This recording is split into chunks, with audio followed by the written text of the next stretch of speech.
Oke, assalamualaikum warahmatullahi wabarakatuh. Selamat berjumpa kembali ya di channel YouTube gue.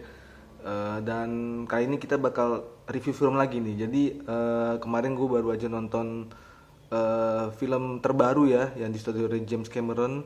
Ini sequel dari film teralis panjang masa yang sampai saat ini masih bertahan di posisi puncak meskipun sempat tergeser oleh film lain. Tapi sekarang udah balik lagi ya jadi pemuncak, yaitu Avatar ya, Avatar The Way of Water ya. Ini adalah sequel dari film Avatar yang jadanya ini cukup lama ya, jadi sekitar 13 tahun sejak film pertama dirilis. Dan waktu film pertama di situ gue nonton masih umur kayaknya baru masuk SMA deh ya, kayak masih baru masuk SMA. Sekarang udah seperti ini, jadi bisa kalian bayangkan betapa lamanya kita menunggu film Avatar 2 ini rilis. Dan kalian juga yang mungkin nonton film pertama juga sekarang kalian juga mungkin udah berkeluarga, udah punya anak, ya dari dulu kita masih remaja misalkan kita nonton, atau masih kecil kita nonton, sekarang kita udah kuliah, udah kerja. Dan ini bener-bener apa ya, eh relate lah dengan kehidupan kita sekarang ya. Apalagi kalau misalkan nanti kita jalan cerita filmnya ya. Jadi sebelum kita bahas filmnya, kita sinopsis dulu bentar ya. Jadi ini film Avatar The Way of Water ini berkisah sekitar ya hampir sama dengan filmnya rilis ya, mungkin sekitar 13 sampai 15 tahun setelah film pertama, di mana Jack Sully ini kan karakter utamanya itu sudah apa ya, sudah berkeluarga ya, sudah menikah dengan Neytiri. Setelah sebelumnya dia mentransfer pikirannya ke avatarnya dia, jadi dia hidup permanen sebagai avatar sekarang ini. Mereka sudah menikah, terus mereka dikaruniai 4 orang anak ya, yaitu ada anak yang pertama itu namanya Neteyam ya. Ini sorry kalau misalkan gue nyebutnya mungkin agak-agak belibet karena namanya ini agak-agak unik ya. Yang kedua itu kalau nggak salah namanya Loak ya. Dibaca jangan Loak ya. Itu nanti tukang itu malah ya, tapi Loak ya. Terus yang ketiga itu namanya Tuk ya, Tuk. Sama satu lagi itu ada anak adopsi ya, itu namanya Kiri. Kiri ini lahir dari rahim avatarnya Grace ya, Dr. Grace Augustine, yang sebelumnya juga udah mati ya di film pertama. Dan gagal juga untuk mentransfer pikirannya ke avatarnya. Jadi gagal hidup permanen ya, akhirnya tubuhnya disimpan di sebuah tabung dan lahirlah dia dalam posisi mengandung juga, hamil, lahirnya Kiri ya.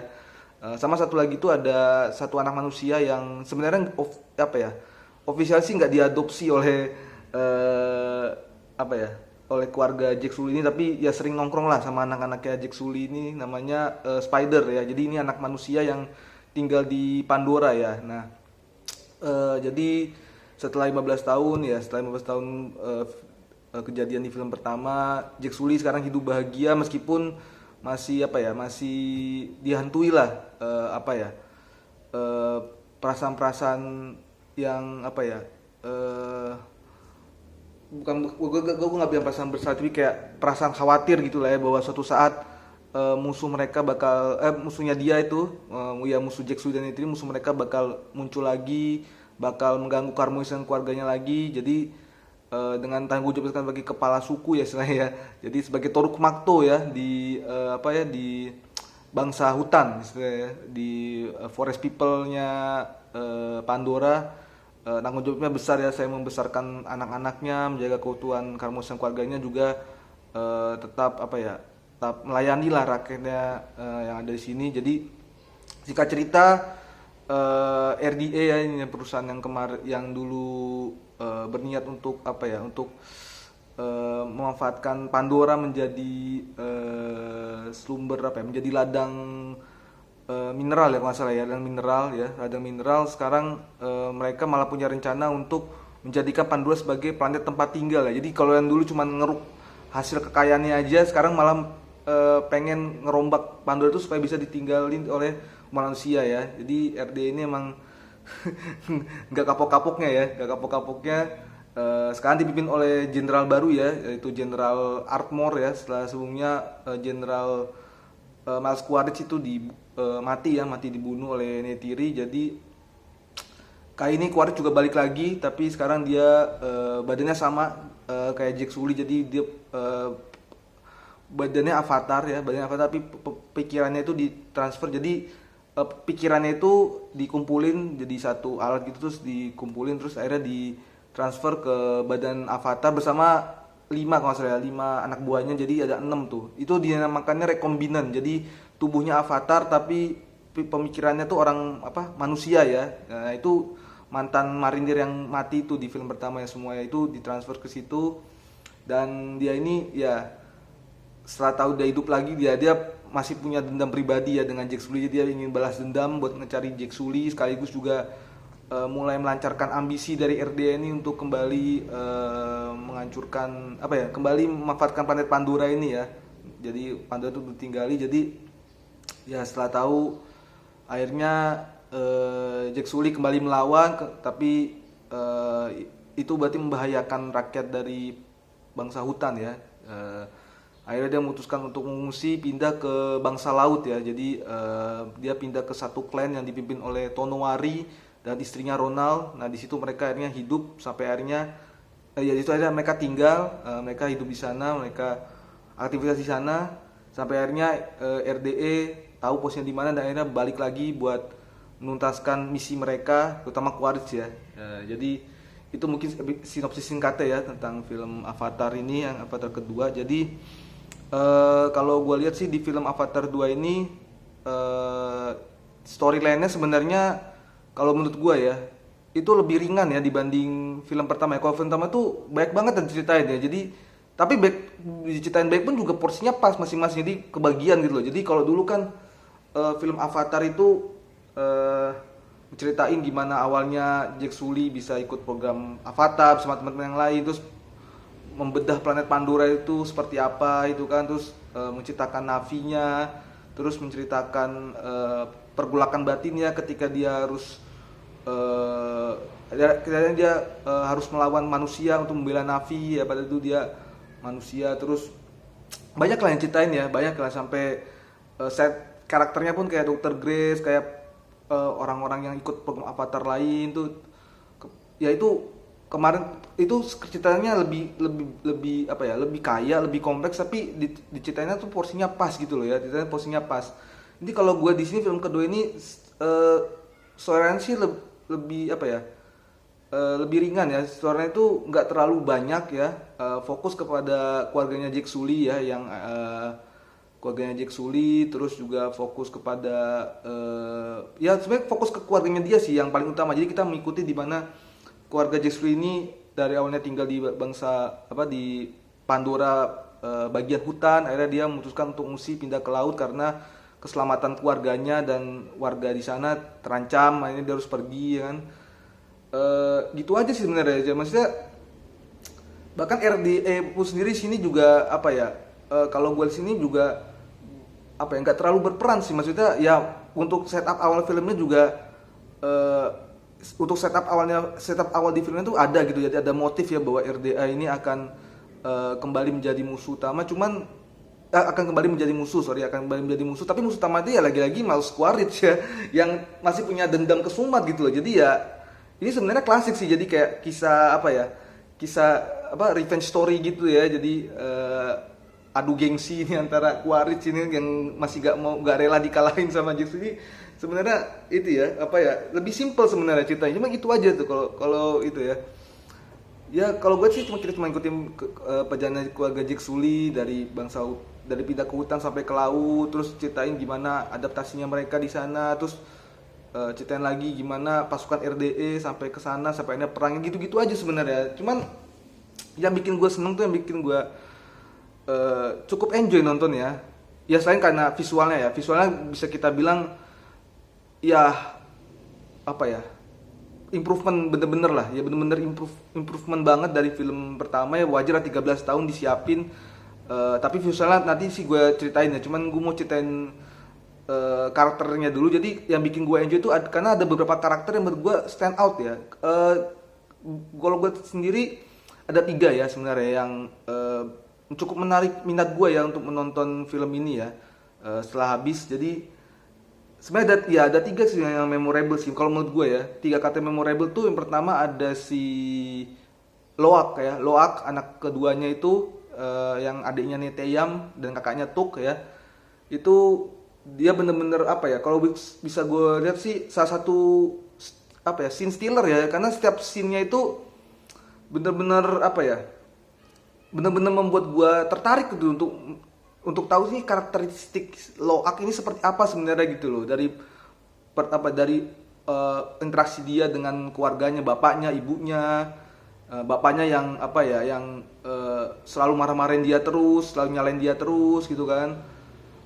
Padahal belum tentu dia salah juga ya gitu kan. Terus hubungannya dia dengan Neteyam juga yang dianggap sebagai kakak yang paling strong lah ya, kakak yang paling punya kemampuan buat berperang gitu kan.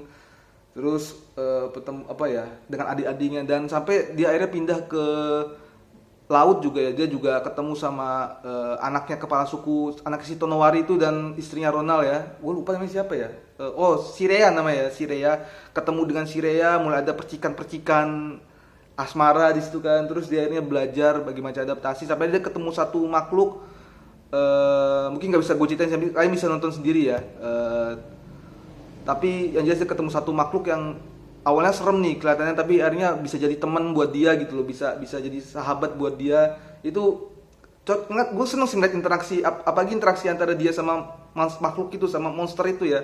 Itu gue bener-bener happy nontonnya sih, bener-bener happy nontonnya, bener-bener apa ya, bikin gue cukup terharu ya lihat persahabatan antara manusia dengan antara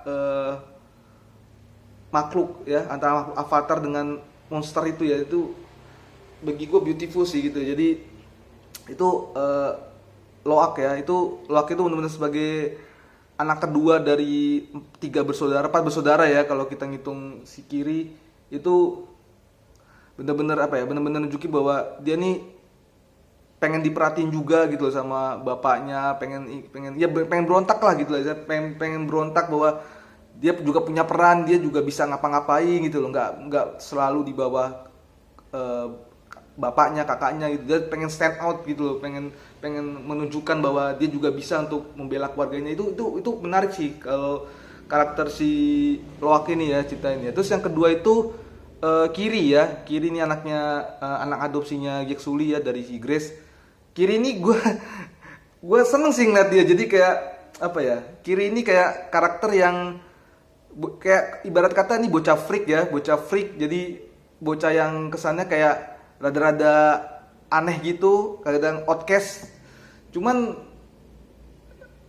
ya apa ya istilahnya, walaupun gitu dia apa sih kalau bisa gue ya, dia kayak punya personality happy go lucky gitu loh. Kalau gue ibaratkan dia punya happy go lucky, jadi meskipun dia kesannya aneh, kesannya gila gitu kan, tapi dia tetap aja enjoy ngejalanin hidupnya dia gitu loh, walaupun jadi makhluk berdarah campuran gitu loh. Jadi tetap aja enjoy ngejalanin hidupnya. Interaksi sama gue suka sih ingat interaksi dia sama si Tuk dan Loak tadi ya. Apalagi dia sama Tuk itu juga memposisikannya sebagai kakak ya bagi si Tuk ya. Itu Tuk sampai apa ya, sampai istilahnya apa ya, istilahnya Tuk itu sampai benar-benar apa ya, melihat sosok Kiri ini sebagai panutannya dia gitu loh. Benar-benar disayang kakak apa si Kiri ini, sama-sama saling menyayangi lah Kiri sama Tuk. Itu gue ngeliat interaksinya tuh antara mereka berdua yang bisa cukup menonjol di situ ya, sama si Tuk ya. Terus juga di mana dia connect sama Ewa misalkan, terus ya connect sama Ewa, dia bisa gitu kayak ngendaliin macem-macem. Ya pokoknya ini orang apa ya, kalau bisa dibilang ini remaja ya, ini kan dia masih dalam fase remaja. Ya dia dengan segala apa ya, dengan segala masalah yang ada di hidupnya gitu. Ini relate banget sih sama remaja yang sekarang. Misalkan remaja sekarang kan juga baru masuki masa puber, dia kan baru tahu gimana caranya untuk mandiri, gimana caranya untuk bersikap. Nah ini Kiri juga, gue suka ngeliat karakter Kiri ini karena Kiri ini juga relate ya, menceritakan dia di usia remaja lagi puber-pubernya, terus lagi baru mengetahui alam dunia luas gitu ya setelah dia keluar dari bangsa hutan gitu. Itu bagi gue menarik sih. Dan yang paling bikin gue surprise juga adalah Kiri ini diperankan oleh aktris yang dulu pernah memerankan si Grace August ini nih, itu namanya Sigourney Weaver. Gue cari di internet, namanya Sigourney Weaver, dan umurnya tuh udah sekitar 70 tahunan ya kalau nggak salah, apa 60-an gitu. Pokoknya udah nggak muda lagi tuh, nenek-nenek, tapi dia bisa memerankan karakter remaja ini dengan, menurutku gue cukup impress ya dengan performance dia ya, sangat convincing ya memerankan remaja ya, dengan kan remaja seperti Kiri ini dengan usianya udah nggak muda lagi, yang udah hampir kepala 7 lah ya, tapi bisa gitu memerankan karakter remajanya, segala keluh kesahnya, segala masalahnya gitu loh ya. Itu si Kiri itu ya. Yang ketiga itu ada Spider ya. Jadi Spider ini yang tadi gue cerita, anak manusia yang tinggal di Pandora. Itu gue karena ada Spider, gue jadi punya point of view gitu, bagaimana rasanya sebagai manusia biasa hidup di antara para suku Navi ini loh, sebagai satunya manusia yang tinggal di Pandora gitu loh. Itu gue jadi punya point of view ya untuk jadi gue nonton filmnya pun jadi merasa terwakili karena adanya Spider ini kan. Jadi kayak gue bisa into ke dalam Pandora itu sendiri. Jadi ya menarik sih kalau gue ngelihat Spider ini anak manusia yang sejak bayi udah ditinggal sama orang tuanya ya, udah tinggal sama orang tuanya. Dan BTW orang tuanya bakal balik lagi ya buat jemput dia, tapi nanti itu kalian nonton sendiri lah orang tuanya siapa ya. Itu ditinggal sama orang tuanya, terus dia akhirnya hidup sama suku Navi Pandora. Gue seneng sih ngeliat interaksi dia sama anak-anaknya Jack Sully ini ya, kayak si ya anak-anak Jack Sully ini kayak udah bener-bener jaga anak sendiri men sama Jack Sully. Bagaimana dia nggak officially adopted gak officially adopsi si Spider, tapi Spider ini nongkrong sama apa ya, sama ilmuwan-ilmuannya, nongkrong sama keluarga Jack Sully dan anak-anaknya, sama warga Pandora yang lain itu, sama suku Navi itu. Gue jadi punya point of view gitu loh, bagaimana rasanya gue sebagai manusia tinggal bareng Navi gitu loh. Dan pertemuannya dengan manusia lagi setelah lama hidup Pandora juga ya cukup cukup menarik sih, karena dia harus adaptasi lagi selama tinggal bersama suku Navi, udah beradaptasi dengan gaya hidup mereka, dengan kelakuan mereka, karakter mereka dia harus tinggal lagi bareng manusia gitu. Nah itu pergolakan dia tuh apakah harus memilih tinggal bersama manusia atau kembali hidup sama Navi, itu juga menarik gitu lah. Hampir mirroring si Jack Sully waktu film pertama gitu. Nah itu tiga karakter itu yang menurut gue stand out ya, ada Loak, Kiri sama si Spider ya. Itu yang bikin gue menarik sih ya. Kalau untuk dari segi cerita sendiri ya, tuh dari segi cerita ya emang tadi sebenarnya gue nggak ada yang baru juga gitu ya. Jadi nggak ada yang baru juga, dan juga nggak sedikit ya, misalnya yang diceritakan plotnya sedikit tapi dikembanginnya ya cuman mungkin sekitar dua plot kalian yang dikembangkan ya, dua ini dikembangkan ya, cuman itu aja sih, cuman gimana keluarga Jack Sully mempertahankan diri sama ya balas dendamnya Mas Quaritch itu. Selebihnya kayak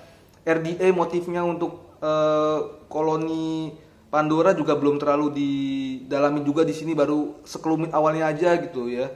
Bahkan karakter General Atmos-nya juga yang harusnya bisa jadi musuh berikutnya juga nggak terlalu banyak muncul ya, nggak terlalu sering muncul ya di film ini ya. Jadi mungkin nanti di sequel berikutnya nanti mungkin bakal dibahas ya. Cuman kalau misalkan untuk film secara keseluruhan ini ya ceritanya gitu ya, cuman cerita balas dendam doang, sama cerita buat survival, udah gitu aja gitu ya. Sama ya udah ketemu suku baru gitu aja ya. Cuman itu sih beda sama yang pertama gitu loh. Terus kalau dari visual ya aku improvement sih. Jadi karena sekarang ini mereka pindah ke laut gitu, jadi mereka bikin CGI lautnya, terus makhluk-makhluk yang ada di dalamnya, sama orang dari suku dari bangsa laut, disebutannya Reef People ya kalau bangsa laut di sana. Itu ya apalagi bukan cuma Kleina Tenwar, ada Kleina lain juga yang diceritain. Jadi bagus sih, maksudnya lebih baik karakter yang muncul juga, jadi lebih baik kata-kata yang muncul, lebih baik juga visual yang bisa kita lihat gitu loh ya. Jadi apalagi laut udah kayak laut asli, monster-monster udah kayak monster asli.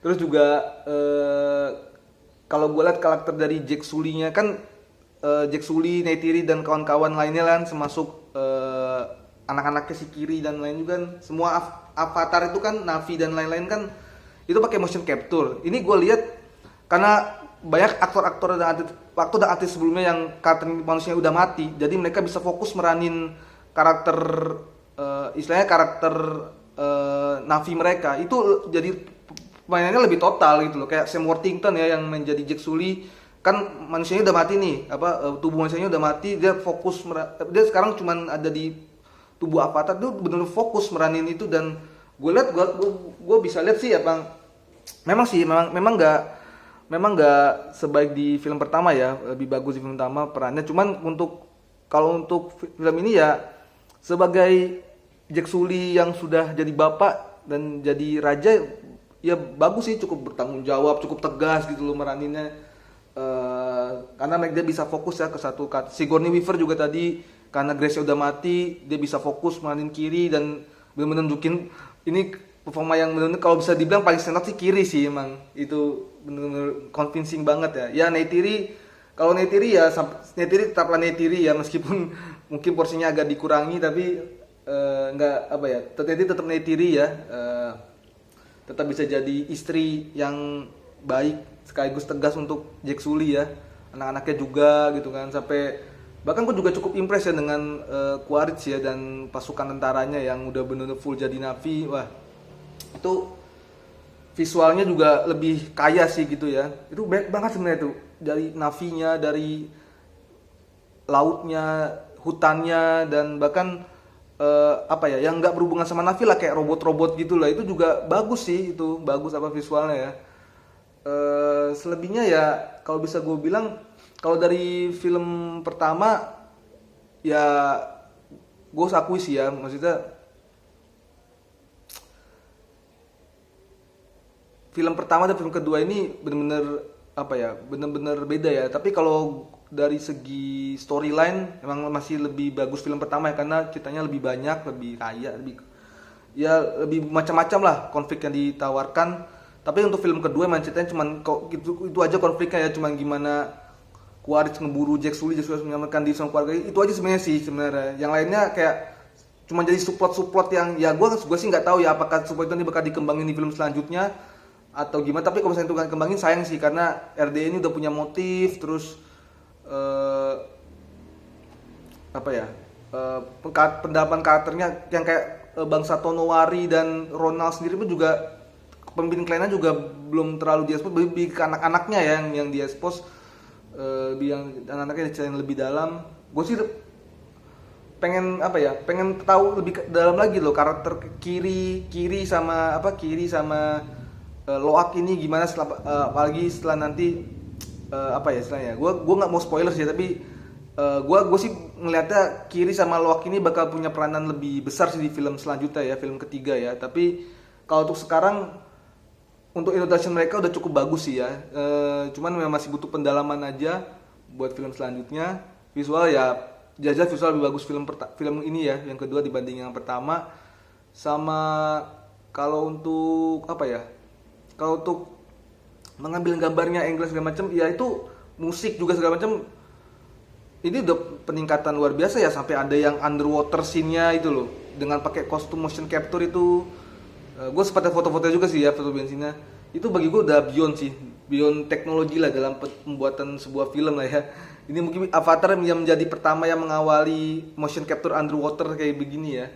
Nah, itu gue udah impress. Terus musiknya juga, apalagi original musiknya juga seperti biasa megah.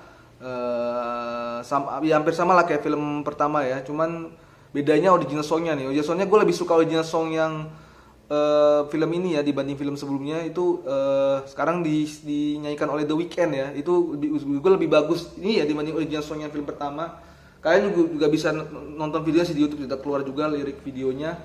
Tapi ya lebih bagus film kedua sih ya. Overall kalau bisa gue nilai, kalau kemarin Avatar pertama itu gue berikan nilai 8 ya. Kalau Avatar 2 Water gue berikan nilai 8 juga sih ya. Sama lah kayak film Avatar yang pertama ya. Ya film ini bagus tapi belum sempurna juga gitu, masih banyak yang harus dikembangin lagi ya. Gue sih berharap film ketiga ini nanti sequelnya, prequelnya itu bakal lebih bombastis dari ini. Ya anggaplah film kedua ini baru transisi lah dari film pertama menuju film ketiga, sekaligus teaser untuk konflik yang bakal lebih besar lagi terjadi gitu ya. Ini kayak cuman awal-awalan aja. Ya gue sih berharap nanti film ketiga bakal banyak karakter-karakter baru yang muncul lagi. Apalagi gue denger-dengar katanya Vin Diesel juga mau ikutan nih di film Avatar nih ya. Kita tunggu aja, semoga Avatar 3 dia muncul ya di film itu ya. Oke, itu aja dulu ya. Makasih buat kalian teman-teman yang sudah nonton video ini. Mungkin itu review dari gue, mungkin agak panjang ya reviewnya ya. Cuman semoga kalian terhibur, semoga kalian bisa tahu juga ya film Avatar ini seperti apa. Kalian juga tertarik buat nonton juga. Dan gue saranin nonton dari awal ya. Ini gue ingetin aja, gue saranin nonton dari awal. Soalnya kalau misalkan nanti kalian terlewat intronya, itu kalian bakal nyesel sih. Karena sebelum filmnya rilis ini, sebelum filmnya Avatar ini tayang, itu ada satu trailer film lain lagi, judulnya Oppenheimer, itu yang bikin Christopher Nolan. Nah itu patut tuh ditunggu-tunggu juga. Gue juga nunggu tuh film Oppenheimer tahun depan ya, 2023. Jadi kalau misalkan memang kalian pengen nonton dari awal sebelum filmnya mulai, nah itu kalian bisa langsung masuk ruang bioskop. Kalian bisa langsung nonton tuh, bisa langsung masuk studio, bisa nonton trailer Oppenheimer ya sebelum filmnya mulai ya. Jadi kayak gitu. Oke, itu aja dulu. Terima kasih sudah menonton. Jangan lupa untuk selalu like, share, dan subscribe. Buat teman-teman yang sudah menonton juga, kalau mau mengeluarkan pendapat bisa komen di bawah. Kalau memang kalian belum nonton filmnya, silahkan tonton filmnya. Gue jamin gak akan menyesal kalian. Tidak mengecewakan, filmnya bagus. Recommended lah pokoknya untuk akhir tahun 2022 ini ya. Oke, sampai ketemu lagi di video berikutnya. Gua Gio cabut. Wassalamualaikum warahmatullahi wabarakatuh.